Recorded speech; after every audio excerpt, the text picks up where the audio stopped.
The name of the album is A Private Heaven. Probably a lot more up-tempo orientated and a lot more aggressive. And in a sense, it's adult and younger at the same time. That is, the lyrics are more adult, but the approach is more youth in it, and there's more of a sense of humour in a lot of the things. There's a lot of dance music on it, or what I think is dance music. And probably the singles from it will be mostly up-tempo singles with maybe just one ballad single release. The real strong songs on it are feisty songs. They're up-tempo songs, or songs that go in and sort of bite and kick and grab your attention.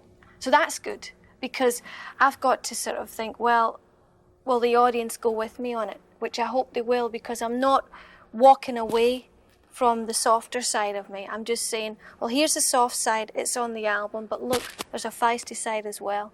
So I hope they can accept that side.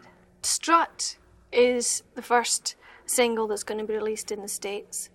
And it has an interesting lyric from the point of view that when you first hear it, right, it sounds like this guy who wants this female to become all wonderful and sensual and just be his concubine.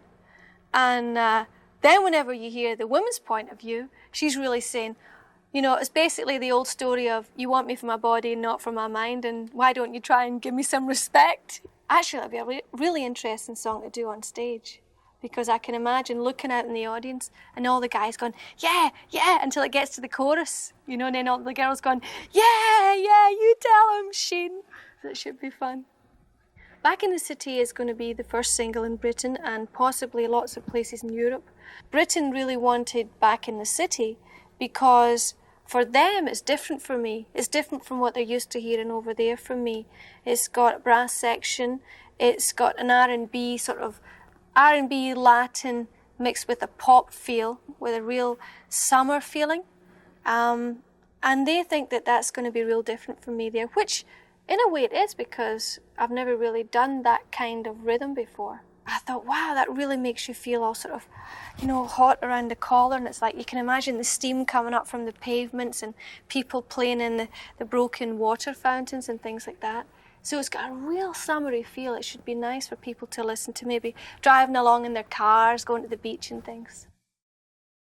I don't write my own songs, so it's difficult for me to set my own exact style and sing exactly the songs that I'd like to sing, because I have to go out and just find them in the songs that are sent to me. It was almost like getting blood out of a stone, getting some of those songs. When people write a real good, strong ballad, I get my pick of them, which is great because there are ballads on this album, but the ballads on the album are more rock orientated, even in the ballad sense. You know, I've moved into closer to AOR, and I feel in some of the tracks even into the AOR area.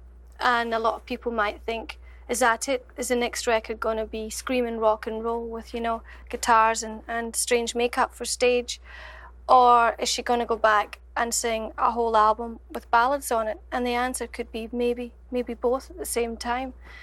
It's really hard for me to explain my directional changes because I have so many different tastes and because I like to sing so many different types of songs. But I feel that that this album will do one thing for me. It will open up people's minds and say, well, she can sing all sorts of things. And maybe next album, writers who would have sent a song to a rock and roll singer will send it to me. Swear. When I first heard the demo to Swear, I thought, wow, that's different. It was different for me to think of singing that kind of song, because it's not so much the lyric involved with Swear. The lyric in Swear is just a fun pop lyric. It's all about a girl who is saying to her guy, look, you tell me you're loving me, but you're going around loving everybody else, so you better prove that you love me, which is not a deep lyric, it's just fun. But it's got a real aggressive feel to it, and it's a real sort of nervous, erratic thing. And whenever you see the video, it's like, you know, people popping up out of nowhere. That's the kind of thing, especially whenever the chorus comes in and goes, swear! You know, that's great. It's going to be really fun doing it on the road with the guys, because I've got guys behind me singing and have to jump up and go, swear! You know? But that, again, could be a dance type record in its own way.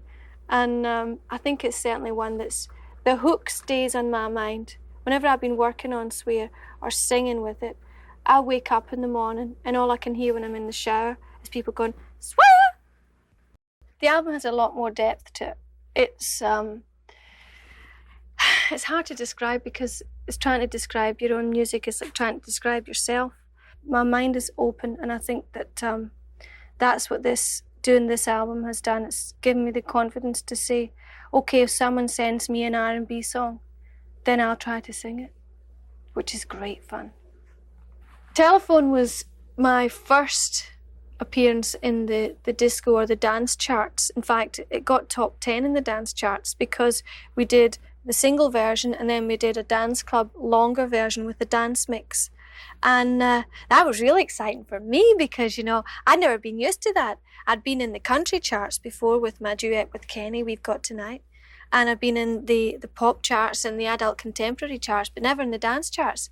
And this song really took off all over the place and lots of people were going to discotheques and hearing it. So that gave Greg and I the fever to have another dance hit. And Greg wrote Telephone, so he really was looking for another dance hit. And when we found Sugar Walls, it sounded great, sounded just like the perfect follow-up for another club hit. So fingers crossed, if they hear that in the discotheques, they might like it and dance to it. And it's got good lyrics for a dance hit because it's got real sort of nighttime, adult, you know, sort of after the lights go down and that kind of lyric. You have to really listen to that song to see what I mean. I feel like I've been let out of school because I've just been in the studio and I've just finished A Private Heaven, which was great fun to do, but it was standing in a room singing to a piece of glass with my producer and my engineer behind it. For the next 6 months, I'm going to be on the road and I'm going to be touring all through the States and going to Japan. And I get to sing, I'll be doing about, 8 or 9 songs from this album and lots of songs from the other albums. And it's fun because you then get to see if 6 months' work was worth it.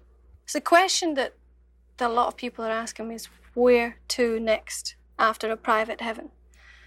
And the only way I can really answer it is that it will always depend on the songs that are being written.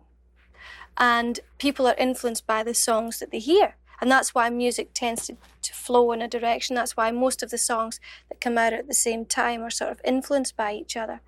And I feel that the next album will be getting further away from electronics and real erratic, jerky dance type songs to maybe back to things with more of a feel, getting back to natural sounding drums, getting back to guitars, getting back to man-made music. So I think that that's the musical direction I'll be going in. The lyrical direction, who knows? People are writing songs now. It's almost like opening up their subconscious and let it come out, which is great because it used to be there was a format. You have to sit and write a verse and then a chorus, a verse, chorus, 3 choruses and out. And you always had to sing one line of the song maybe 100 times before people would remember it. Now you can sing about anything.